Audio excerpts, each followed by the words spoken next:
push off the hip. I dive under that leg and get way over here.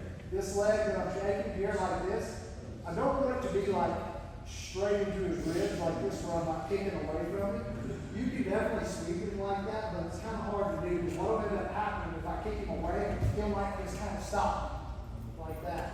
And if he does fall over, he does fall over, we're going to be in a scramble like this, and I don't want to do that. So when I dive under, I want to bring my leg at a little bit different angle, like this. See how like I'm kicking him forward towards his head here? So what that leg can do is essentially like a shoulder roll. And I can control that all the way to the top. Here, I dive under. Look from here, he's like straight away. It's kind of hard to move him. But when I bring it towards his head, you see how he automatically tips over. When I do that, his head's going towards the ground. I've got his arm trapped so he can't go for base. You ought to be able to do it like this fast. In slow motion, do the whole thing. That's what you're looking for. But we're here, we're grappling. Push off forward. To the top. 0, 1.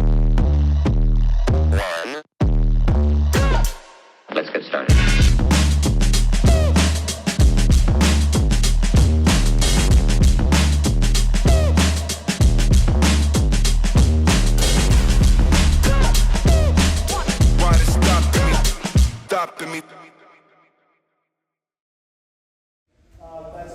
That's a good time to go for it.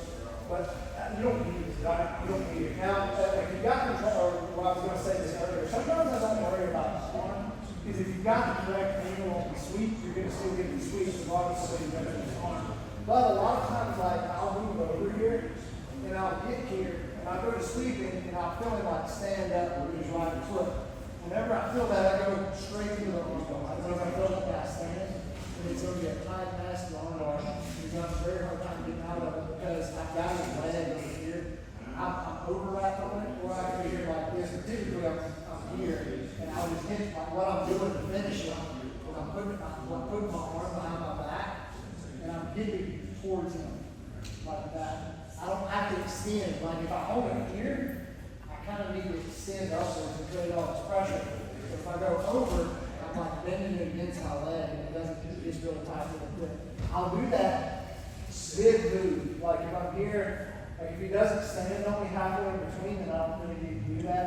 It's an option. But I'll hold on to this arm, and I'll move over. As soon as I feel him stand, look, this leg clamps down.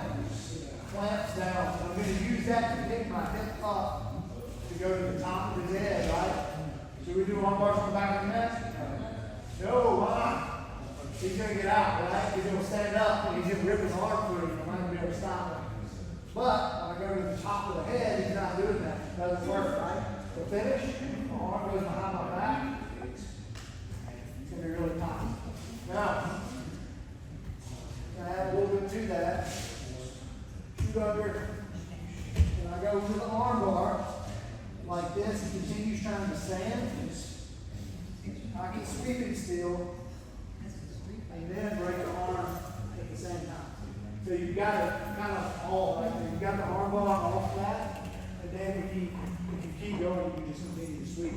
The same way that you can just sweep him if he's standing. Right? Like he stands, stand all the way. There you go. If he stands, I can sweep him the same way, right? It's the same move. But I want you to do the arm bar. So here, I dive under, he goes to stand. Look, I lock down on this. This is how I pick my hips up. If my leg's like this, it's gonna break. He's gonna be able to pull his arm out. So I climb up and see that? Lock down. All my weight's here to pick my hip up, top of the head. See how his arm's bent? Like that. What I'm doing to finish it is I'm going this way. Kind of like that. I put my arm behind my back and I hip into it that way. Make sense? Can you do it this way? Yes.